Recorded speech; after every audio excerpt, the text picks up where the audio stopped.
Coach, if you want to just give a brief opening statement to start.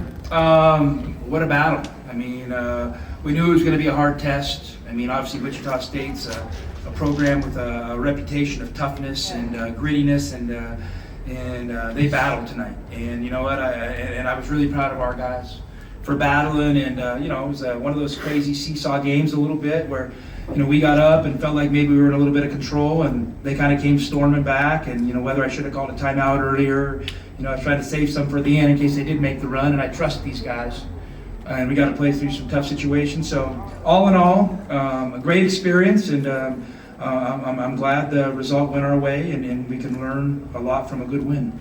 You were saying you expected the adversity was coming, or bump in the road. Is this kind of what you expected? Oh, 100%. I told guys, in high-level basketball, it's not always a thing of beauty. I mean, it could be a rock fight, and that's exactly what it was today. I mean, we told these guys, they're scrappy. Obviously, caused 22 turnovers, and we've got to tighten up our fundamentals. That's, but again, in a game situation, you don't have time to do breakdown drills. And you got to get on to the next play, and you got to respond. And I thought our guys did an awesome job of responding to a lot of, difficult situations where we made mistakes, and you're looking for that bounce back.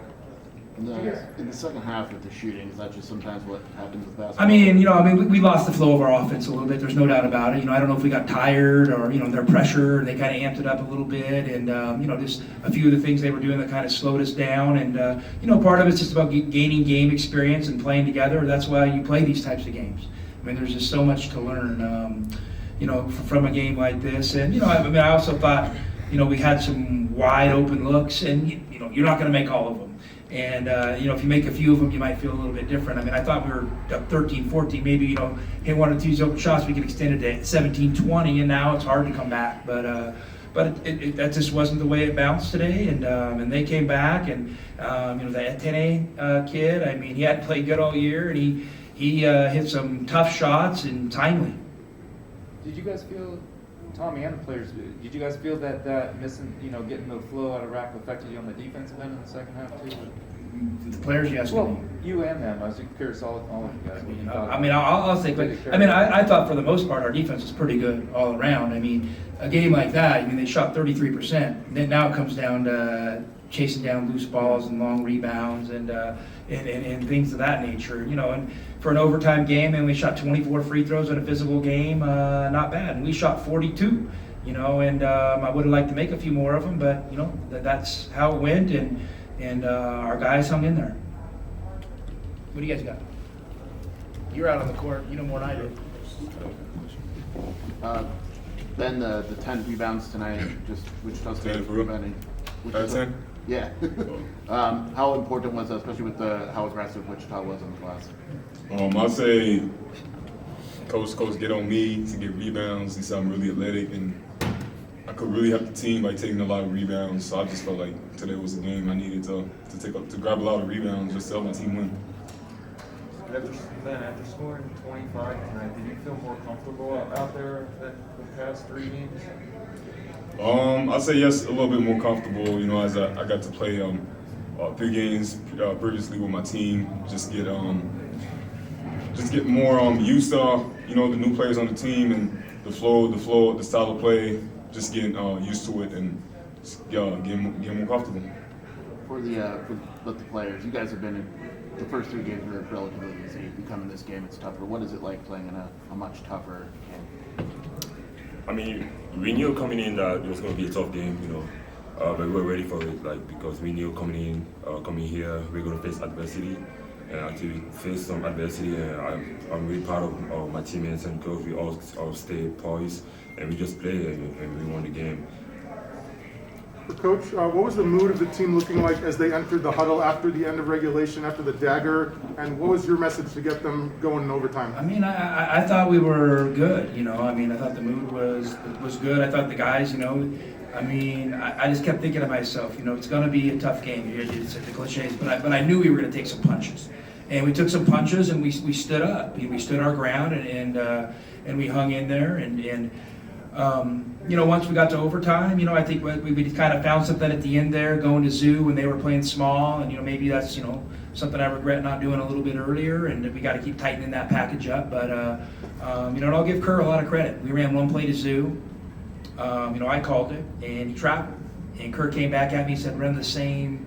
You can imagine what he told me, run the same play. And I was, he's like, "You won't make a mistake," and he had a good reason why, and I won't disclose that, but we ran it, and I don't know if that's when he got the and one or they fouled him or something, and then I think we went to it again, and then we kind of went to the same play at the start of overtime that worked a couple times. So, we just kind of found our rhythm a little bit offensively, and maybe in some of those games where it's crazy, chaotic, you want to move a lot, right? I love moving and pace. It gets a little tougher to move because they're knocking things down and disrupting the timing of your offense. So sometimes you have to kind of slow down and play chess and isolate a guy and get him in the post. And, Ben also had a huge play, I think, refusing a ball screen down the stretch there. I think you had two of them, right?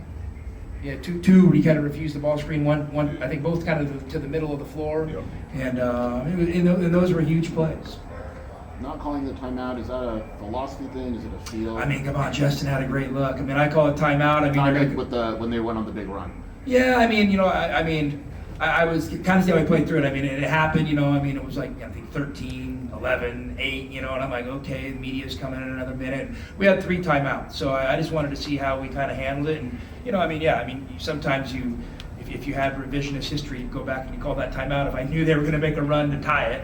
But it didn't, and we ended up needing those timeouts, down the stretch of the game, and it was good having a couple in overtime, and we could talk about different situations.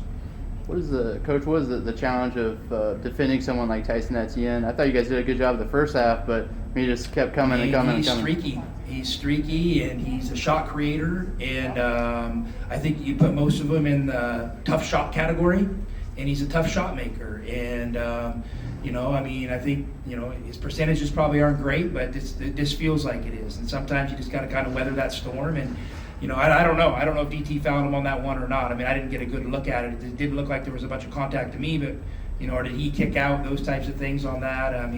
Puts a ton of foul pressure on you because, he's getting up. But I thought our guys, CeeLo, come on, defensively was amazing. He changes the game out front, changes the game at the rim. It was, especially in overtime, they felt him when we made that little run.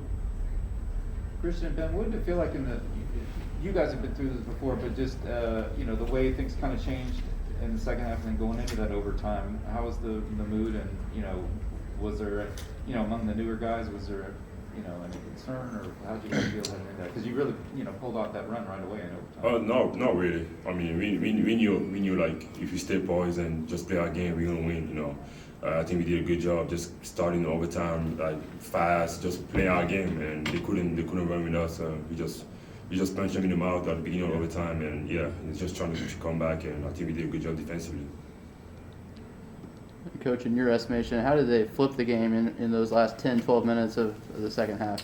Maybe we got a little bit tired, and then to me, I think when we go back and look at it, it'll probably be, they chased down some loose balls, threw in a couple of tough shot here and there, and then offensively, I think we missed free throws during that stretch, listen, that's how the game goes. I know it's easy to sit there and say, make your free throws and all this stuff, but you know what, you just got to keep playing. And I'm really proud of the guys for keep playing. And, this is all of our first experience together, like in the heat of battle. And we're all going to learn from it. I'm going to learn from it. They're going to learn from it. And, I'm expecting we'll probably be in a lot of these battles this year. How would you describe Kerr's personality? Kerr's awesome. He's fiery. He's a winner. He's a great team player. And I'm confident every time he shoots it. You know what I mean? When he's locked and loaded coming on those shots, some of them were probably a little deep, but we also had some bad possessions where he kind of had to bail us out, and he didn't make them today, but he's capable of making a tough shot here and there. But I just thought he and CeeLo did a really good job on that first 3 in overtime. They're kind of playing off CeeLo, and he shot his 1-3 and got that out of his system, and he kind of went to a little handoff game with Kerr, and they went under, and Kerr let it fly, and CeeLo did a great job setting him up. So it was awesome. Coach, after this big win in overtime, how big of an impact do you think we'll have, later in the season since this happened, early on? Well, I think it's going to be awesome. We're really looking forward to Sunday. We got a great opportunity to play. Whoever wins, a great program, and we're really looking forward to that. And then next week, we get to go back and we have a little time to digest these games and really learn from them as a team and individually and as coaches. And how do we want to play, different, some situational basketball, what are the things we did right, what are the things we did wrong, and, and just kind of have an open and honest critique of ourselves. Tommy, and the players I know, I guess there were some of the international guys hadn't been here before. They were posting stuff on Instagram. Just curious, is that kind of fun? At least did you give them a little bit of a break? Yeah, they can walk around a little bit. I told them tonight we're laying low, just to go in, get some recovery, hang out with their families a little bit that are here. I think it was CeeLo's mom's first time he's ever seen him play live. How cool is that? That's pretty special stuff right there. When you think about that, that's probably a way more interesting story than anything I'm going to say. So if you guys want to get a comment from CeeLo on that, I'm done. You guys can have these guys, all right? Thank you guys. Is Pello okay, by the way? Yeah, he's good. Yeah, Pello's okay. He's just got to play better. Hell is. Yeah, Tour. easy It's help. gonna be fine. All right, guys. Thank you, guys. Thanks.